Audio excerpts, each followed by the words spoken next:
Hello, everyone. Hope everybody's having a wonderful Thursday afternoon or morning, depending on where you are. Um, we are just about a minute early, so we're going to give everybody a minute or two here to file in, and then we will get started on the webinar. Thank you for joining us today.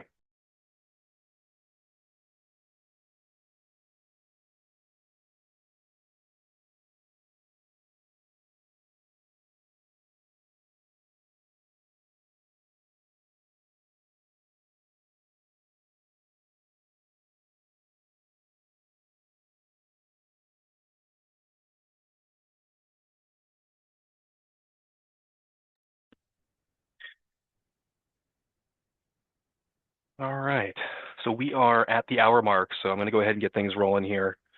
Um, Welcome, everyone. Thank you so much for taking the time out of your day. With the launch of Ballot Bliss and the popularity it's seen so far, we've been hosting an educational series of webinars aimed at providing insight into some of the most common types of community association-related voting scenarios. The first 2/3 or so of the presentation is going to be mostly educational, and we'll tie it in with a demonstration towards the end and the actual platform. And we'll also be offering a promotion after the demonstration, so we do hope you stick around. On that note, whether you're a community manager juggling multiple communities or a board member trying to figure out how to run a smoother election, you are in the right place. Today, we're going to be talking about something that I know is a real pain point for a lot of communities right now, and that's the true cost of running elections. It's not just the stamps and the paper, but all the hours, the risks, and the hidden expenses that tend to sneak up on boards and managers. By the end of the webinar today, you're going to walk away with 5 practical strategies you can use in your next election, and I will show you how it all works in our system. Before I jump in, a bit about the topic of reducing costs in community elections. For any who are unfamiliar with Ballot Bliss, our vision is to help organizations make the transition to e-voting effortlessly through our simple and secure online voting platform. Our platform is one of the only ones that offer truly secret ballots, and we'll explain what that is all about during the webinar. We were founded in 2024, but we're partnered with Polera Software, which is a well-known association management software that's been in the industry for, actually at this point, 18 years. And we're also a member of CAI, ECHO California, and CACM, and a number of other industry-specific organizations as well. A little about me. My name's Shay. I've been in the property management industry now for going on 10 years almost.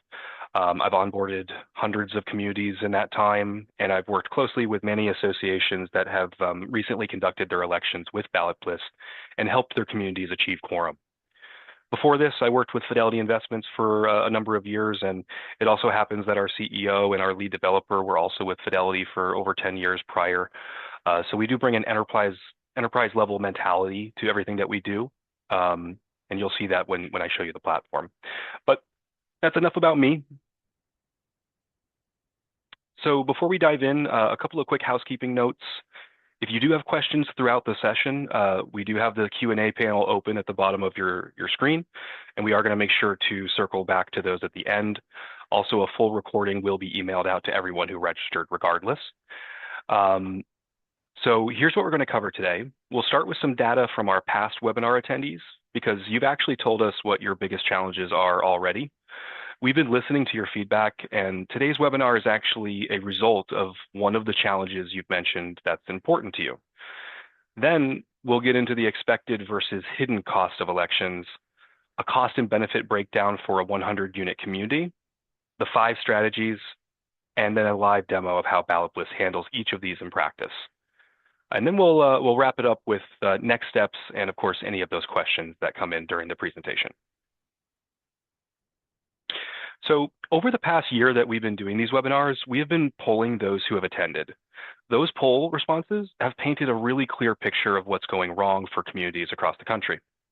So instead of us telling you what we think your challenges are, we're going to show you what your peers said. These are some of the responses from managers and board members who have been participating in our webinars for these previous sessions.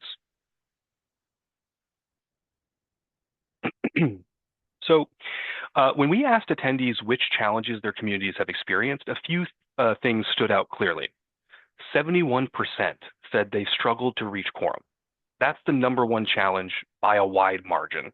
And it makes sense because failing to reach quorum doesn't just delay an election. It means you have to start over, resend notifications, remail postal notices, and reschedule meetings. The community is absorbing all the costs a second time over. The second most common challenge at 50% was the high cost and time burden of paper ballot administration. That's actually what today's session is focused on because when we dug into the responses more, this was the area where people felt like there was room to improve. And then after that, 21% said that residents have questioned the fairness of an election, which really a documentation and transparency issue at its core. And then 14% said they've had difficulty in proving compliance if the election was challenged. And what I find interesting about these numbers is that the top two concerns are closely connected. When you're managing a paper-only process, everything is manual, and manual processes are both expensive and harder to defend.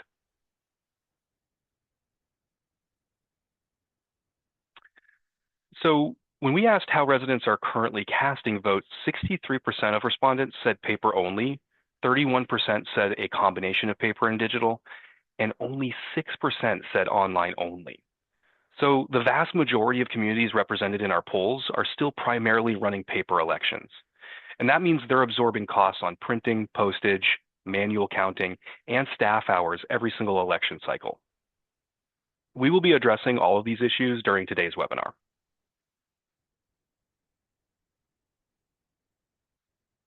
The next question we asked is, what is your biggest challenge with post-election processes?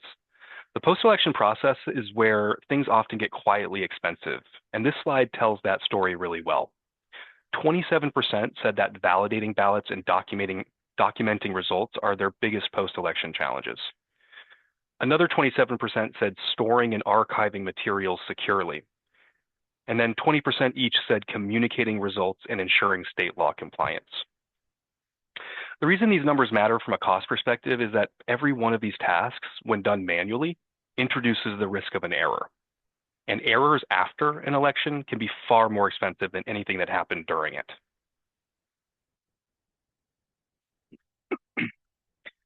All right, so when you look at all of those poll results together, a pattern does start to emerge. The challenges your peers are experiencing, whether it's the cost and time burden of paper ballots, the difficulty of proving compliance, or the risk of errors in post-election processes, all trace back to a common theme. Manual processes are time-consuming, hard to track, and easy to get wrong. And when you add up the true cost of all that, it tends to be a lot higher than most budgets account for. So let's talk about what elections are actually costing your community.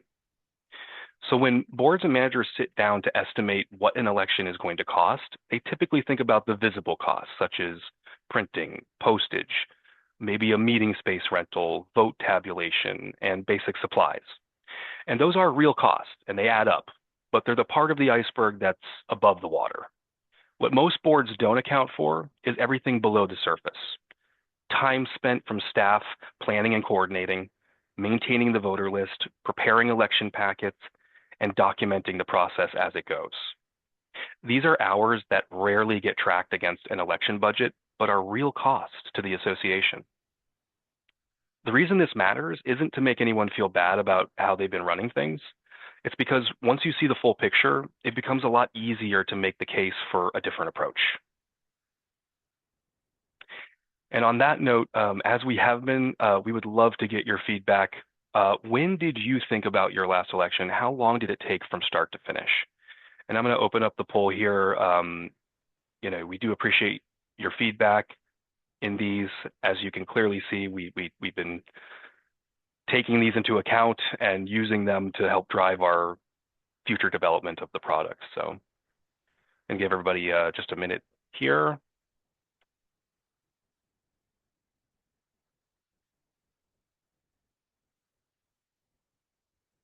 Okay. I'm seeing a few people mentioning 15 to 30, more than 30. That's not an uncommon thing when you factor everything together. At least one person mentioned less than 5 hours. Congratulations. um, Hopefully we can make that even less. But it looks like the majority are in the 15 to 30 and 30 plus range. So that is definitely telling. So again, thank you so much. We do appreciate your participation in these as we continue to make our product better. So, all right. So before we get into the cost benefit analysis, I want to spend a few minutes on the category of costs that I think is the most underestimated, and those are the costs that show up later after the election is over. When an election goes wrong, or even when it goes technically fine but leaves some ambiguity in the process, the consequences can follow a community for a long time. Legal fees are probably the most well-known risk. Election disputes can generate significant attorney fees before they're resolved, and that's before you factor in the time and energy the board spends dealing with them in the first place. Then there's the cost of redoing an election. If you didn't reach quorum, or if the process gets challenged successfully, you're basically back to square one. Every single cost you already paid repeats, such as new notices, new ballots, and new meetings. There's also what I'd call a flawed result that carries forward. If a budget vote or a board seat is disputed, that certainly doesn't just go away. It can undermine community trust and create ongoing tension for months or even years. And two costs that are harder to put a number on, but can also impact a community in the long term, are lost volunteer engagement and diverted focus. Board members who go through a contested or drawn out election often don't come back for the next one.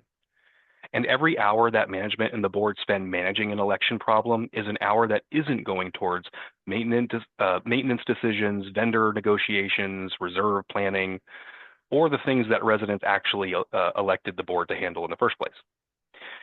So that's what I would call an opportunity cost, for sure. None of this is meant to be alarming. A lot of elections go just fine, but when they don't, the cost can far exceed anything you spent on printing and postage.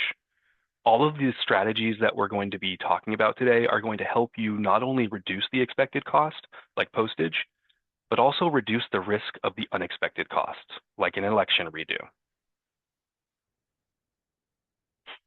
Now, let's take a look at a cost-benefit analysis. This is a cost snapshot for a 100-unit community, which I chose because it's a fairly common size for a community, and it paints a pretty easy picture. These are only estimates, of course, so your community's numbers will vary depending on staff compensation, the complexity of your election, and how much work falls on management versus volunteers. But with a paper-only process, a single election for a community this size can run anywhere from just under $1,900 to over $2,400. The largest drivers of that cost are mailings and administrative labor. We've estimated manual admin labor at $25 an hour, and manual processes can take anywhere from 53 to 73 hours when you factor in everything from managing the voter list to counting ballots to pulling together documentation after the fact. One of our clients saved $5.32 per unit when not sending those postal mailings to residents who wanted to receive digital notices instead. When you shift to a hybrid approach, that total drops to roughly $976 to $1,200 or so dollars, which represents a cost reduction of 43 to 49%. And that range already accounts for the cost of the voting platform itself.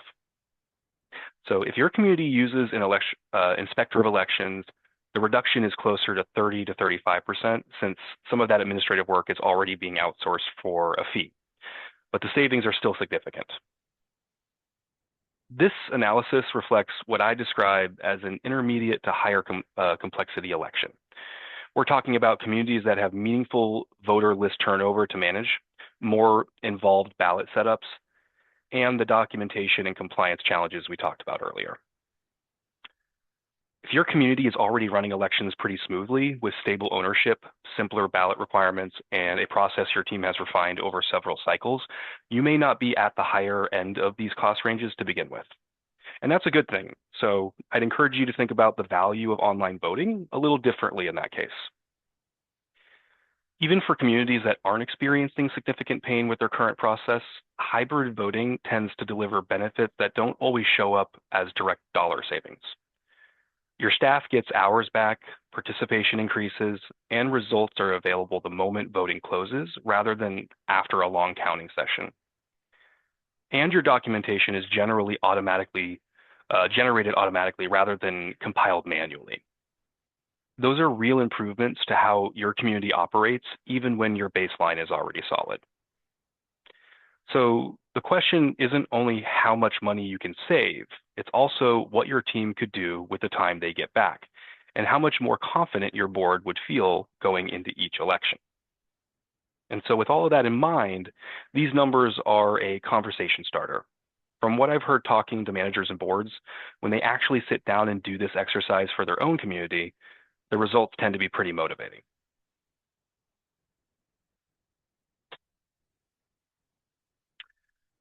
So, okay, I've talked a lot so far.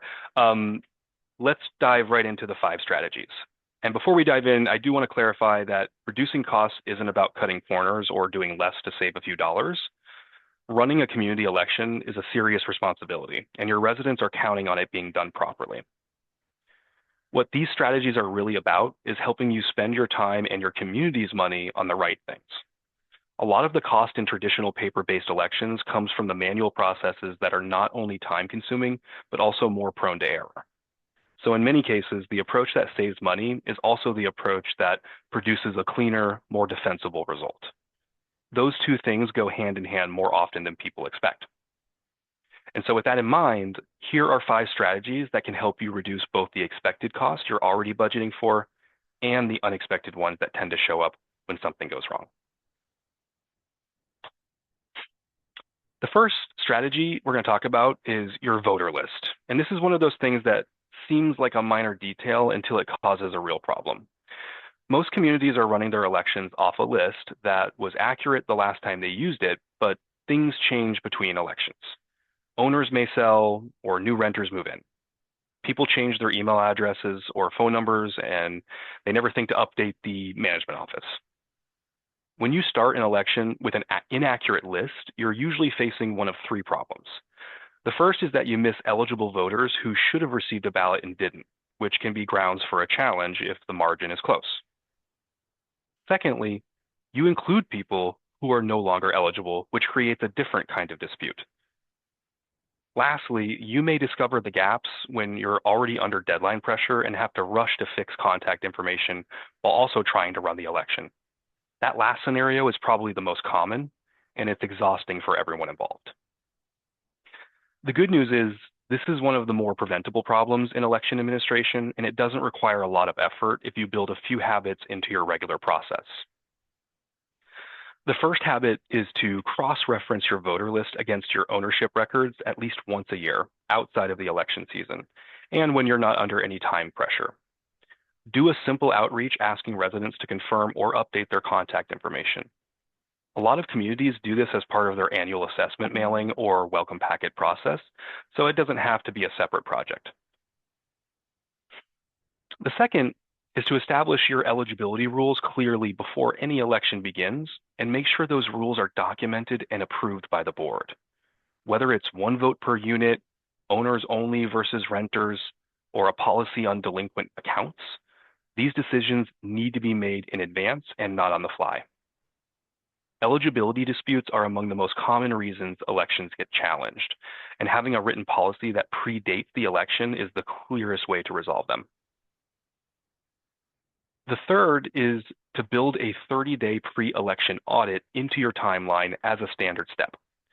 Go through the list, flag units with missing or outdated email addresses and phone numbers, and reach out to fill those gaps before voting opens.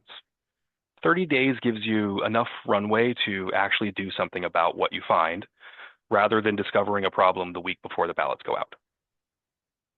When your voter list is clean going into an election, everything gets easier. You spend less time on prep, you send fewer follow-up notices chasing missing contacts, and you significantly reduce the risk of an eligibility dispute disrupting your results after the fact.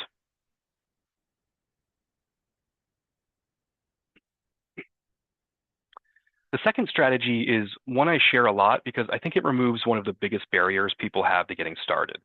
And that's the feeling that switching to online voting means throwing out everything you're currently doing, which it doesn't.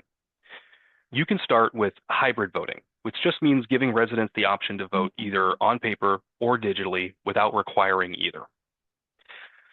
Now, I do want to be straightforward about something here. Getting started with hybrid voting may not save the community money right away. You're still printing and mailing for the residents who need it, and you're adding a new system on top of that. The savings come over time as more residents adopt digital voting, and your print costs reduce accordingly. So the first hybrid election is really about learning and building confidence, not about seeing an immediate reduction in your expenses. The communities that benefit the most from online voting are the ones that treat the first election as a foundation rather than a finished product. With that being said, here's how to introduce it smoothly to your community. Start by assessing your digital readiness. How many of your residents actually have a valid email or phone number on file? That number tells you a lot about how much you can realistically reduce your printing cost. Then consider starting your first hybrid election on something of lower stakes, like a community preference survey or a non-binding vote.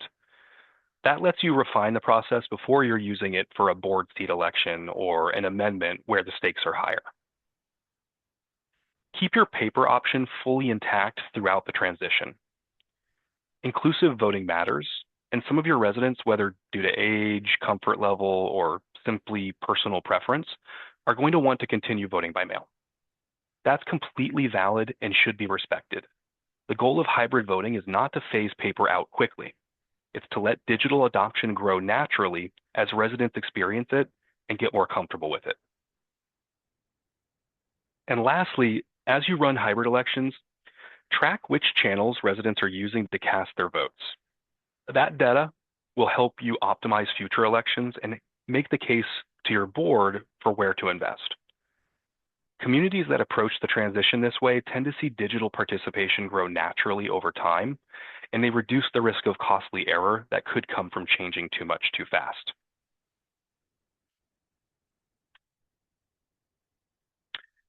The third strategy is about communication. And this is one of the areas where communities can save a meaningful amount of money without actually changing much about how their elections run. The traditional approach is to print and mail a notice to every single unit during every single election. That cost adds up faster than most boards realize.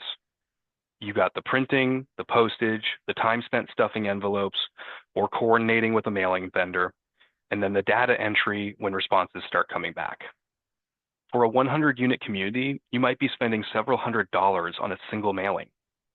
Do that 2 or 3 times over an election cycle, including reminders and follow-ups, and you're looking at a bigger line item on the budget. And here's the frustrating part. That spending doesn't guarantee participation. If a resident doesn't open their mail or it gets buried in a pile on their counter, you've paid to reach them and still haven't. A mailed notice is only as effective as the person on the receiving end, and that's largely outside of your control. A more effective approach is to match your outreach to the method the resident responds best to. Some people are more likely to act on an email they receive on their phone rather than on a letter that arrives in their mailbox. Others respond faster to a text message. And yes, some residents are not comfortable with digital communications and genuinely need a mailed notice, and that's completely fine. Again, the goal isn't to eliminate paper, it's to stop spending money sending paper to people who don't need it. When you have current contact preferences on file, you can make smarter decisions about your printing costs. Instead of mailing 100 notices, maybe you're mailing 30 because 70 residents have valid emails or phone numbers on file and have shown they engage digitally. One of our clients made that shift and saved $5.12 per unit in paper, postage, and staff time. For a 100-unit community, that's over $500 in a single election. I mean, for a 300 or 500-unit community, that number scales pretty drastically. The other part about this is reminders. With a paper-only process, sending a follow-up notice seems another print run and another mailing, um, which most communities simply don't do because of the cost. With digital communications, you can send a reminder halfway through the voting window and again in the final few days at essentially no additional cost. The reminders do work. Participation rates tend to go up meaningfully when residents get a nudge that the deadline is approaching, especially for those who intended to vote but got busy and forgot. So when you put it all together, communicating by preference isn't just about saving money on postage. It's about reaching more residents more effectively, and that directly improves your chances of hitting quorum on the first try, which ultimately saves you the higher cost of a redo.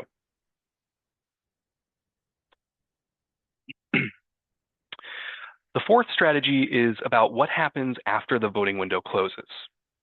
Manual vote counting is one of those tasks that sounds simple until you're actually doing it for a community with dozens or hundreds of voters, some of which have voted on paper, some by proxy, and some digitally. The reconciliation process alone can take hours, and it introduces human error at exactly the moment when accuracy matters the most.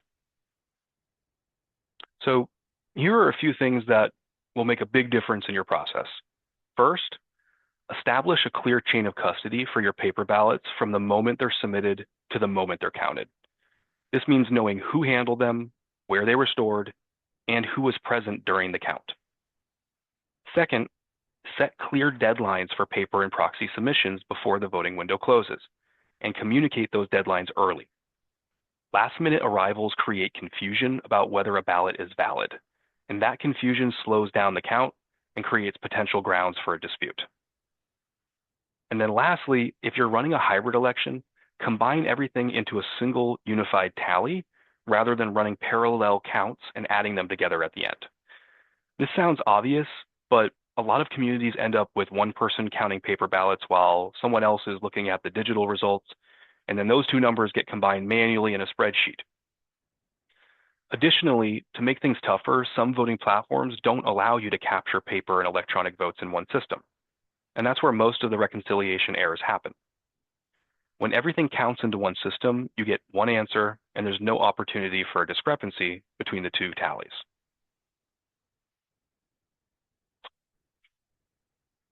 And the fifth and final strategy we're going to be talking about is documentation. And I'd argue that this is one of the most important strategies to protect your community against the risks we talked about earlier. If an election result is disputed, the question that gets asked is not just whether the right people won. It's whether the process was followed properly. The only way to answer that question confidently is to have a clear record of what happened. Here are some steps you can take to make your election process more defensible from the start, so your community does not have to deal with the unforeseen challenges later. Firstly, create and distribute a written election timeline to your board before the election starts, based on your governing documents and state law requirements. Every state has different notice requirements and timing rules for HOA elections. So if your state requires a 30-day notice period, that goes on the timeline. If your CC&Rs require a specific mailing process, that goes on the timeline too. Having it written down and shared with the board before you start means everyone is aligned and there's no ambiguity later about whether a step was skipped or missed. Next, once you've created the ballot questions, have the board review and approve them before they go live. This is a small step that pays off enormously. If a resident later challenges the way a question was worded, or if they claim the eligibility rules weren't set up correctly, you can show the exact ballot setup that was approved before any votes were cast. That shuts down many potential disputes before they gain traction. During the election, document decisions as they're made and not just after the fact. If you extend the voting window to help reach quorum, write down when that decision was made and who approved it. If a ballot is challenged and you make a ruling, document the reasoning. If a resident contacts you with a question about eligibility, keep a record of how it was handled. These in-the-moment notes are often the most valuable records you have if something is questioned later, because they show that decisions were made thoughtfully and in real time rather than reconstructed after the fact. Then once the vote is complete, keep a full digital file for that election cycle. That means your notices, the list of who was sent a ballot, the voter participation record, the results, and any correspondence that happened during the process. Think of this as your election audit package. If you ever need to defend the election, this is what you hand to your attorney or present to your members. Then do a brief post-election review. This doesn't have to be a formal meeting. It can be a 15-minute conversation with your manager or a quick written summary. What went smoothly? What took longer than expected? What would you do differently? Communities that do this consistently tend to improve their process meaningfully over just 2 or 3 election cycles. And they build a base of knowledge that doesn't disappear when staff or board members turn over. And then finally, distribute an election summary to all owners once results are final. And this is about transparency. When residents can see the outcomes clearly communicated with participation numbers and results, it builds confidence in the process, even among people who voted for the losing side in some cases. Now, this may sound like a long checklist, but in practice, most of these steps are quick when you have the right system in place. The timeline and board approval happen before the election. The in-the-moment documentation is a few notes as things come up. The digital audit trail gets generated automatically if you're running on a platform that logs everything, like Ballot Bliss. And the post-election summary is also automatically generated in our system too. So the cost of doing this is reduced dramatically when compared to the cost of defending an election without it.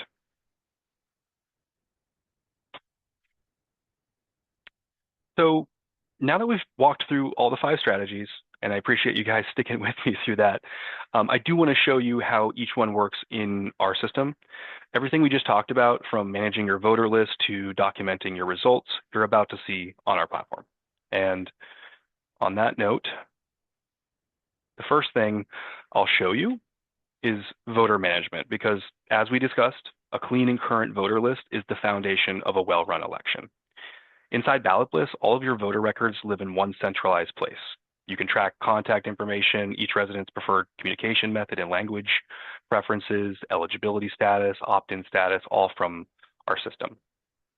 And so let me show you guys how that works.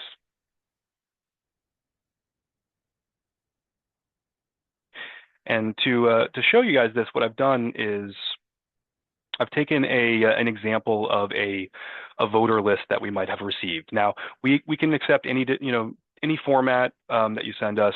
This is just an example.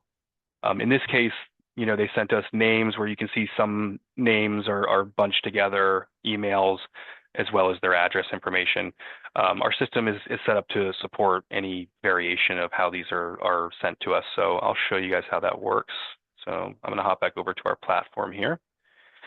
So we have this tool built into our system called the Voter XLS Import. So if you have your data in an Excel format, the way it works is we upload the file. So here's our test community data. And it walks you through how to get it into the format needed to import into our system. And so in this case, it's detected the header row. So we're going to go ahead and select that. As I mentioned, we can support various formats. So if the names come to us in the same column, as opposed to first and last name in separate columns, you can see I can select the format, first, middle, last, however it's set up. In this case, that's the homeowner column. It wasn't mentioned on the spreadsheet if they're all owners, but we can just override that and make them all owners if that's the case. Our system does accept user types of tenants and other occupants as well.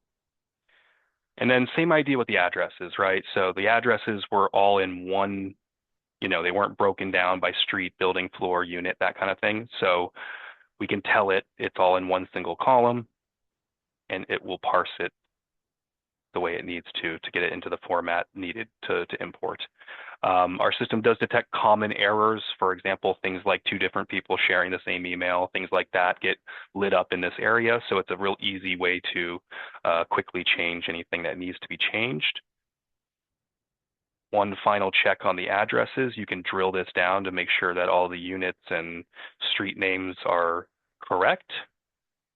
And then The last step is to download it in the format needed to bring it into our system.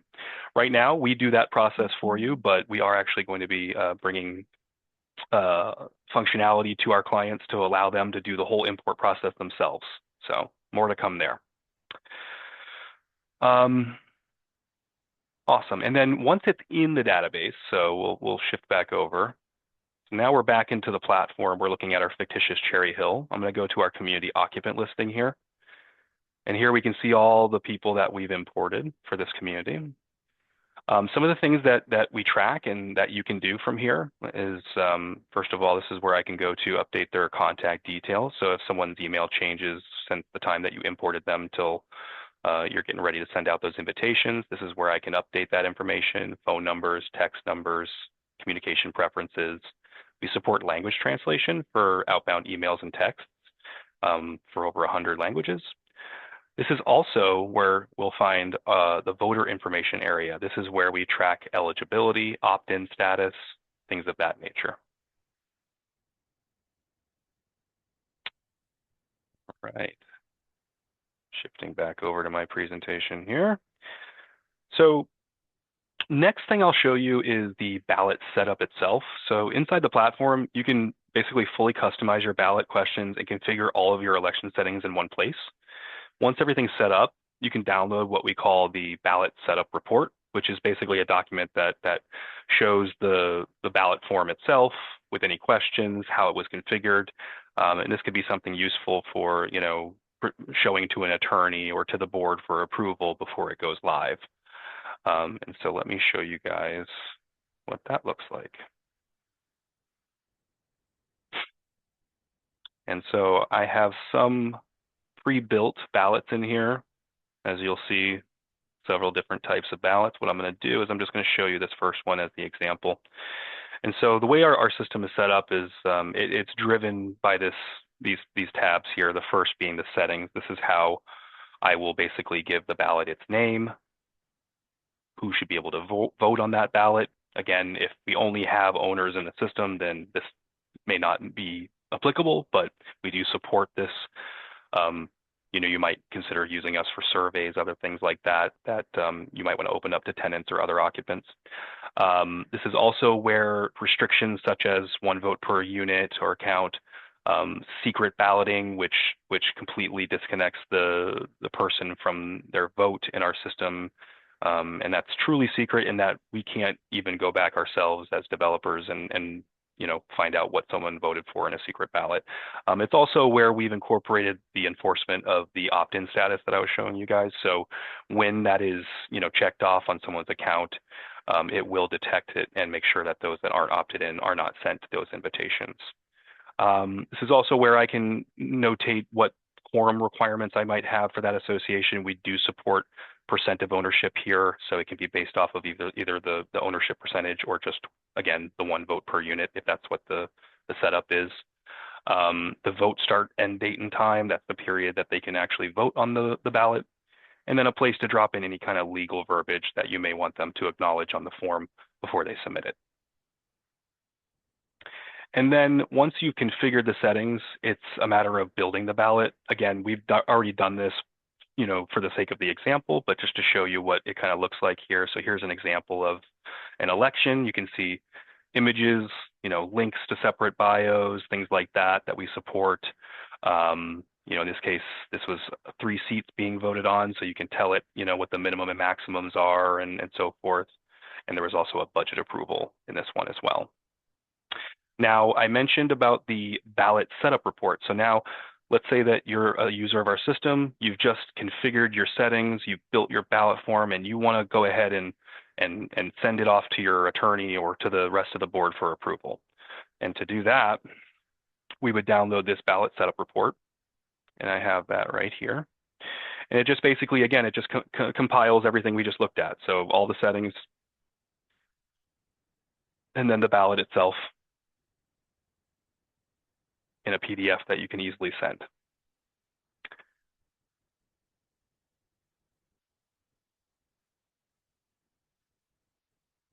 Right. So now I'm going to show you how Ballot Bliss handles election communications. And rather than sending the same notice and invite to every resident the same way, Ballot Bliss sends each announcement and invite based on the individual resident's preferred method, whether that be email, text, or postal mail, and in their preferred language, as I mentioned. And this is how you reach more residents more effectively while also reducing the cost of communications, which is what we talked about in the earlier strategy. So let me show you guys how that works. And to do that, I'm going to start by showing you guys what the process is for actually sending those communications out. So this ballot is a ballot that is already active. Our system has a draft, status. So when you haven't gone live with it yet, it'll be stuck in draft status. But once you're ready, you can make it go live by changing it to active. That does not send any kind of communications out, but it makes the ballot live. Then once you're ready, the next, again, moving in the progression here of these tabs, is to go into the communication area. And the first thing you'll see is send voting invites. Those are those invites that include the link that they will need to be able to place their vote. And I'm just going to walk you guys through what that looks like for the process. Now, in this case, it detected the ballot that I selected it from, but I can also see all the other active ballots I have from here. The system is set to default to only sending to voters who haven't voted yet. So you don't ever have to worry about accidentally spamming those who have. You can create templates for reminders, things like that, so you don't have to retype it each time. As I've mentioned, we support email, text, and physical mailing. The physical mailing isn't like a two-stage letter system. What it does is it creates a single-page PDF which has the same instructions for how they can place their vote electronically. And the idea would be that you could stuff those in those mailers to the people that still want the physical mailing as an option for them to do it online. So again, just trying to promote more and more of people doing it digitally as possible. And then you can drop in a message, write a quick message, please vote, or please, whatever information you want them to see on that message. Then I have an example over here of one of those to show you. Now, you might notice some branding. We offer that as part of all our packages. So we can put your community or a company logo here. We can customize the from name of the email. Again, here's the message that we typed into the email message box. So you can customize a message that's included in this. The rest of this is all just pre-canned. And what this is doing is it's generating a unique link and code that is unique to each voter. And when I select this link, it's going to bring me to a page where it's going to ask me to enter the last four of said code, which I already copied to my clipboard. I'm just going to paste it right in. No login required, no registration on their end. They get the link, they get the code. They're brought to a page where it verifies the unit that they're in the system. We do support multi-unit, so what would happen is they would see multiple checkboxes here if they had multiple units, and they can select them individually or all of them at once to vote on all their units at the same time. The system is set to default to send a receipt to them via email the second that they do. And I'll go ahead and do that for you so you guys can see how quickly and easy that is.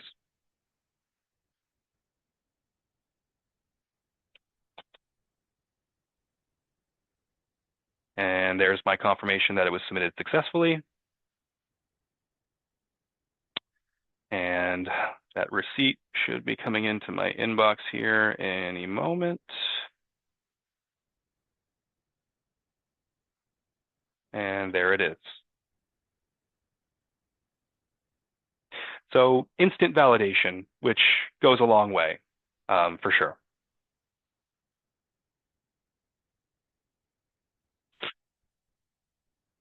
All right. So one of the realities of running community elections is that not all of your residents are going to vote the same way. And your system needs to be able to handle that without creating extra work for your team. With Ballot Bliss, online votes and paper ballots all get captured in one system with accurate timestamps. So if a resident mails in a paper ballot and your staff enters it manually, it counts alongside every digital vote in a single unified tally. And so to show you guys how that works, hop back over here. Okay, so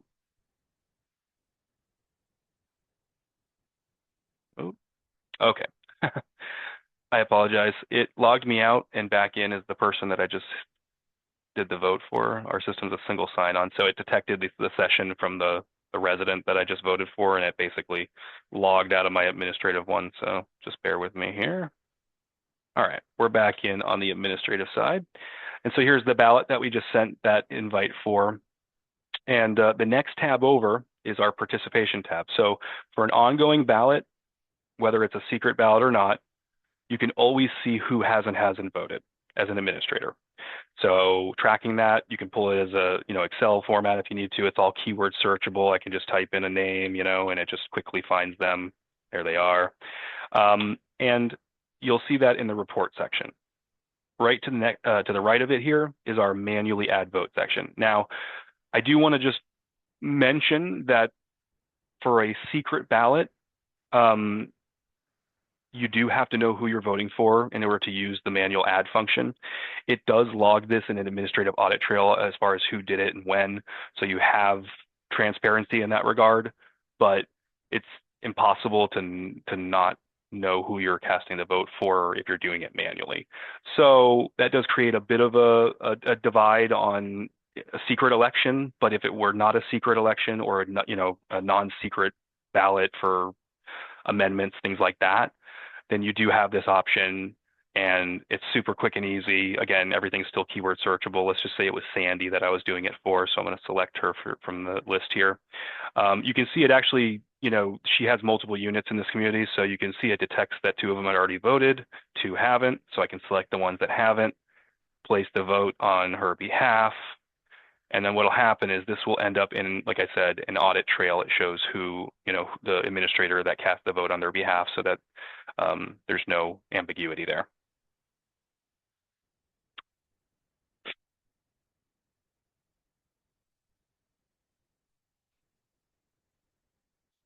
Next thing we're going to talk about is quorum tracking. So Ballot Bliss gives you a real-time view of your election's progress towards quorum. And you can see exactly how many residents have voted and, just as importantly, who hasn't, as I just showed you. And rather than sending a reminder notice to your entire community, you can send a targeted notification only to the residents who haven't voted yet. That means you're not spending money recontacting people who already voted, and you're putting your follow-up energy exactly where it's needed, to those who haven't.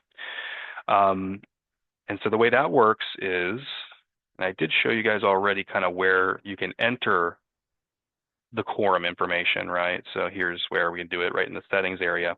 And then what that does is that shows up back on our list view. So here's the list view of all the ballots that we have here. And you'll notice a little symbol here with the unlock and then the lock, some are locked, and then it shows a number. So that's the quorum tracking right there. So you can see it shows 25 out of 52 votes needed.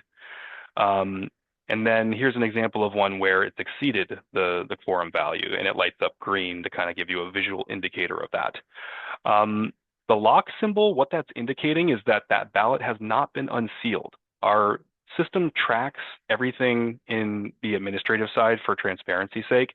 And so what happens is when it's come time to actually unseal the result at the meeting, when you do this, it gives and this is obviously not going to be what you see, but it brings up a very deliberate notice saying, what you're about to do is irreversible. Do you wish to continue? And then once they do, it logs that into the audit trail as well for confirmation.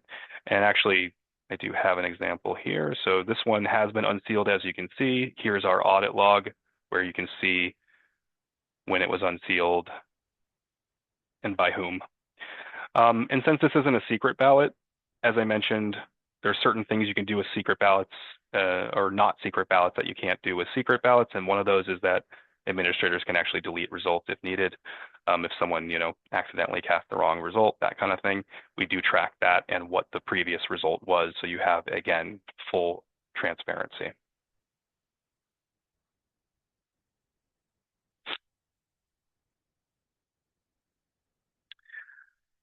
And then the last thing I'll show you guys is what happens when the election closes, because this is where the documentation strategy we discussed really pays off. Once voting is complete, Ballot Bliss automatically generates visual charts and an end of election summary report that captures the high-level outcomes, the results, the ballot questions, and how everything was configured. This report is ready the moment the election closes. Your team doesn't need to manually compile results, build a summary document, or pull data from multiple places. It becomes basically part of your permanent election record if you ever need to reference it later. And I've already taken the liberty of pulling one for our example that we've been looking at here. And that's actually done in the results section. So again, once it's unsealed and closed, it'll show up here, ballot summary report, and it looks like this.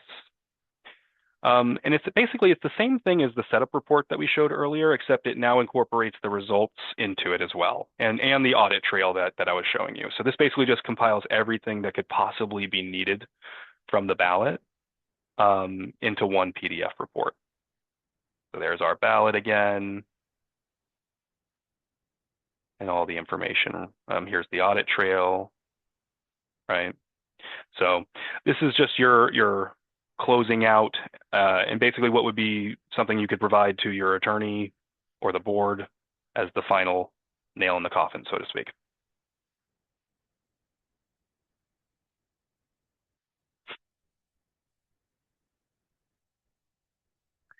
So just a quick summary of what we covered in this presentation. Ballot Bliss gives you a centralized place to manage all your voting records, real-time audit trails that document every action taken during the election, a system that tallies online votes, proxies, and mailed-in ballots in one place, professional charts and end-of-election summaries you can share with the community, and post-election communications in residents' preferred channel and language.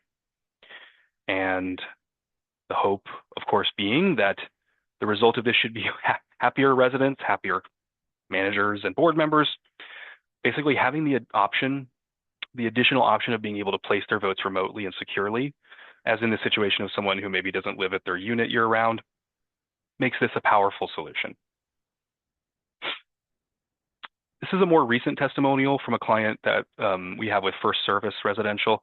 We helped their association re-quorum for the first time since the community was created some 20 plus years ago. To help their community increase participation, they were providing progress reports using our charts to regularly show, progress to the board. They sent almost daily reminders to their residents, to the ones that haven't voted yet, to get them, engaged. They were able to extend their voting window to get more residents to vote when they needed to. And as a result, they passed 9 amendments out of the 10 that they were trying to pass. And one of those happened to be to reduce the amount needed to pass future amendments. So they paved the way for success in the future, as well as making history for their association in the first place. This is another testimonial from one of our clients that's been using our system now for, I think, 4 or 5 years now. They had an 80% turnout on their last election, total turnout, due to the convenience of having it online. So that's another successful situation there. And so if what you've seen today resonates with you, here's what the path forward looks like for Ballot Bliss. The first step is scheduling a free consultation. You can book directly at ballotbliss.com. We do have links right up on our site. So if you go to ballotbliss.com, and of course, my computer is running a little slow today, so that's just great. We have links all over the place to book a demo, so definitely feel free to do that way. From there, we handle your onboarding. Again, we'll import your community data and provide training and support along the way so you feel confident before your first election. Once you're set up, residents cast their ballots in seconds via email or text invite with no login required on their end. And I just realized I'm not on the presentation anymore. Here we go. And then you start to see the impact, which is higher participation, reduced cost, more trust from your residents, and the ability to move faster on important community decisions. And one more thing I want to mention, if you sign up before July 31st of this year, you'll save 20% on your first ballot with Ballot Bliss. And that offer is available to new customers only, and ballots can be used anytime within 1 year of purchase. So there's no pressure to rush an election.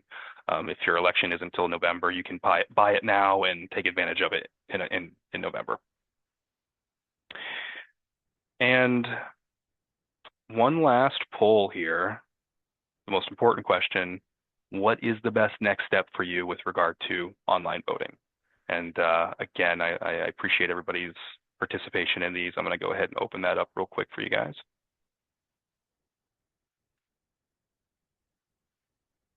Of course, I'll be following up with everybody regardless. Everybody's going to get a copy of this, but this will help us to know kind of where you are at in your current process.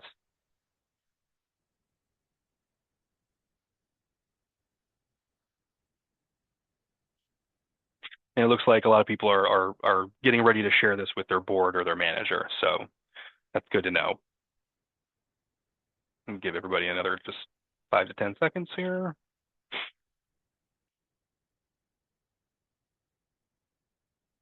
Awesome. Awesome. Perfect. As always, thank you so much for your participation in these. They do truly help us. And real quick, we're going to get to the Q&A here in just a moment. I did want to take a quick moment to talk about what it looks like to work with us after you sign up. What happens when you have a question or need help is a big part of making your decision on which online platform to use. We do have a dedicated onboarding team that handles your initial setup and trains your staff so you're confident before your first election. We offer technical support Monday through Friday, 9 a.m. to 5 p.m. Eastern by phone and email. Additionally, our platform is hosted on AWS with 99.9% uptime, and legally we can only say 99.9 because of legal things, but Amazon is pretty airtight. Bank level security, all that, so elections run reliably around the clock. And here's a snapshot of what our clients are seeing across the board in terms of results. Clients have seen participation rates increase up to 75% compared to around 20% with paper only. Reaching quorum on the first try is up to 95%, up from roughly 30%. Results are available instantly instead of taking 5 to 7 days, and savings of $5.12 per unit just from shifting paper ballot residents to digital communications. Those are the outcomes we're working toward together. And on that note, I am going to go ahead and open up the Q&A. I know we're getting close to a full hour here, so I appreciate all those who are still here and have stuck with us. So, all right, so let's see. So, okay, the biggest problem we have is the cost of mailing ballots when we choose to do this electronically. What we need is an easier way to calculate this estimate.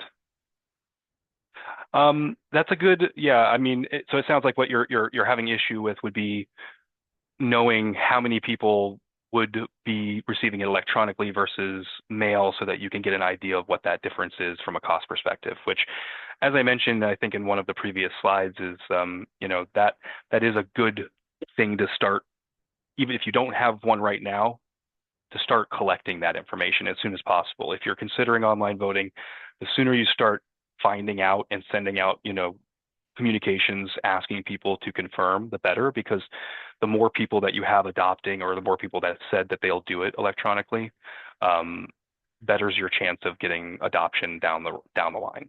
There's always going to be a transitional period between where you're you know, seeing a significant amount on the ballot, you know, on the paper ballots as well as the online, but what we've seen is that over time they see the benefit. They start to get, you know, word of mouth from other residents of the convenience, and they start adopting it moving forward. So if I didn't answer that the way correctly, I'll contact you after as well, and we can chat as well. And then let's see. So someone's asking, how quickly can I start using it? How long does it take to set up? So we could set up fairly quickly. Actually, our standard time frame is 10 to 14 days, but we can do expedited setups for small additional fees. We've actually done setups within 1 or 2 days before, so not an issue. At the end of the day, it's going to come down to how quickly we can get your resident data imported into the community and get you trained on it. So if you're motivated to do that quickly, we can be equally as motivated to help you through that as well. a good question though. Um, and then let's see, how much does it cost? I've not heard that question before. Our pricing is actually up on our website. We're very transparent. If you go to ballotbliss.com/pricing, it is based on the number of units or voters. And you can just quickly put in, scroll to put how many voters. So if it's a 100-unit community, you'd be looking at just a one-time cost of $450 for a single election or a single ballot. And then we also have unlimited annual options as well for those that want to try to use it, for other purposes throughout the year, like surveys, polls, amendment votes, special assessments, etc. And we are literally right at the hour mark, and that's the last question in here, unless anybody wants to drop one in last minute. As I mentioned, we'll be following up with everybody after regardless. You'll get a copy of the reporting. As always, we appreciate your attendance. We appreciate your participation in the polls. That does help us greatly. And I hope everybody has a great rest of their Thursday afternoon or morning if you're still on the West Coast. Take care, everyone. Thank you for your time.